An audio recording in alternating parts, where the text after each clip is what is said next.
XPO Logistics planning to become a true trucking company, spinning off its truck brokerage business into a separate publicly traded company. And Frank Holland joins us now with a special guest. Hey, Frank. Hey there, Joe. You know, the spinoff of the truck brokerage will be XPO's second spinoff in the last year. In August, they spinned off GXO. Chairman and CEO of XPO Logistics, Brad Jacobs, joins us now to talk a lot more about this deal. Good morning, Brad.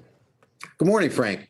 So, Brad, in the pre-market, we're seeing shares up at one point up about 14%, now up about 11%. Obviously, the market's excited about the deal, but I have to ask you, where did you see the value in separating these into two separate companies and selling off some other assets after coming off record revenue last quarter?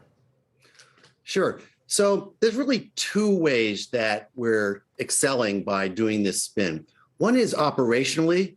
The two companies will be more focused, more fit for purpose, more agile, more flexible, more nimble, more customer-centric. And from a shareholder perspective, we're going to eliminate the conglomerate discount. So if you look at our most comparable peers, they're trading at roughly around 15 times EBITDA. We're trading at about 7.5 times EBITDA. There's a reason for that. The reason is there's a large universe of investors that want either an LTL industrial play or a non-asset truck brokerage tech-enabled play.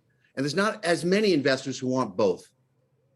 Let's talk about XPO's new core business. Once that spinoff and the other sales are completed, you're going to be in the less-than-truckload space. That's where multiple customers can put a load into the same truck.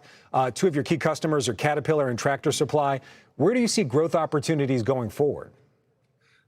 Well, we have one of the largest LTL, less-than-truckload carriers in the country. It's one of the only ones that's a true national network. And we cover 99% of all zip codes in North America. We had the second best operating ratio, which is our margin in the industry last year. We've tripled the EBITDA since we bought the company in 2015, and it threw off over $3 billion of net cash over the last 5 years. So we've got a lot of growth ahead of us in terms of both continuing to grow the margin, but at the same time, we're now going to be growing the top line by investing in our real estate, in our doors, and we have proprietary driver schools, 130 driver schools that helps to solve the driver crisis. You know, Brad, XPO was really built on M&A. You built the company between 2011 and 2015 by acquiring companies.